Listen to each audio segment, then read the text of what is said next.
Good morning to all. Today we are going to study about the steel, which is the last topic in our unit, second unit. Okay. Mainly, it consists of the topic which is type of steel, physical property of steel, and grades of steel. Let me tell you first what is the steel. The steel is an alloy of iron with the typically few percentage of carbon to improve its strength, fracture resistance compared to the iron. The many other elements may be present or added in it. The stainless steel that are the corrosion and oxidation resistance needed typically with the additional 11% of chromium in it. That means the stainless steel consists of iron ore, percentage of carbon, and 11 percentage of chromium, which helps in resisting against corrosion and oxidation by the action of air, water surrounding atmosphere, which causing it to get rust and corrode. Because of its high tensile strength and low cost, steel is used in many buildings, infrastructure, tools, pipe, ship, trains, car, machine, electrical appliances, and weapons.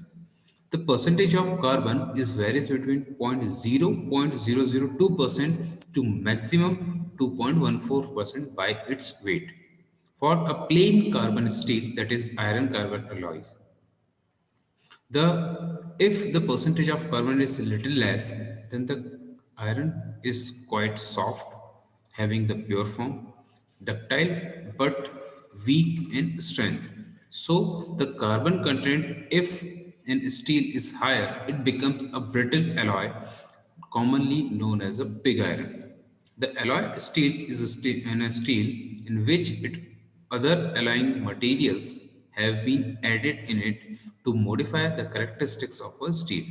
The common alloy materials, which are like manganese, nickel, chromium, boron, titanium, vanadium, tungsten, cobalt, and lithium. In the cast iron, when it goes for Utic reaction, the additional most of the components which are added are like phosphorus, sulfur, silicon, oxygen, nitrogen, which helps in the blast furnace process. This is a iron carbon diagram which shows when the percentage of carbon varies with the temperature ranges, the various types of material we get with the varying of carbon content in the iron ore. Just like a austenite, liberite, then F3 liquid, austenite. These are the material which we get when the percentage of carbon and the temperature ranges varies. Now, iron is commonly is found in earth crust in the form of ore, usually iron oxide, such as a magnetite and hematite. Iron is extracted from the iron ore by removing the oxygen through its combination, preferred in the chemical partner using the carbon, which lost in the atmosphere in the form of carbon dioxide. This process is mainly known as smelting, which is first applied to the metals with having the lower melting point, such as tin, which having the melting point of 250 degrees Celsius, and the copper, which melts at 1100 degrees Celsius. With the combination of it, it forms a bronze, which having the melting point of 1083 degrees Celsius. In comparison, the cast iron melts at the temperature of 1375 degrees Celsius. The density of iron based on the alloying constituents, usually having a range of 7750 to 8050 kg per meter cube. That means by the material composition and varying the composition of it, the density varies between the two ranges. Now let us talk about the type of steel. Mainly it is categorized in four categories, that is low carbon steel, that is mild steel, medium carbon steel, high carbon steel that is used in tools, cast iron, and it mainly consists of two types of alloy of steel, that is stainless steel and high speed steel. Let us talk about the low carbon steel. The low carbon steel contains the percentage of carbon varies 0.05% to the 0.32%, which is tough, having ductile property and the malleable property, which can be easily joined and welded, it having the poor resistance to corrosion. That means if it is exposed to the atmosphere, it get easily corroded by the action of moist air and the water. Oftenly used for the general purpose, such as nails, screw, car bodies, and the structural steel used in construction industries. This is a medium carbon steel which is having the percentage of carbon 0.035% to 0.5%, which is offer more strength and hardness, but it is less ductile and malleable. These types of steel used in rail guards, gardening tools, and other the towers, which is made up of steel. Then let's talk about the high carbon steel. It is also known as tool steel, which contains the percentage of carbon 0.55 to 1.5% of carbon, which is very hard but offer high strength and less ductile, less malleable, which is used in hazel and the punches and saw blades. The cast iron, which contains the percentage of carbon 2 to 4%, which is very hard and brittle in nature, it goes under strong compression load, which is suitable for casting of any kind of metals, which is mainly used in engine blocks, engineer wise, and the machine parts. Now, the steel is used in structural purposes for the many multi-stories building, just like industrial buildings, steel bridges, towers, trusses.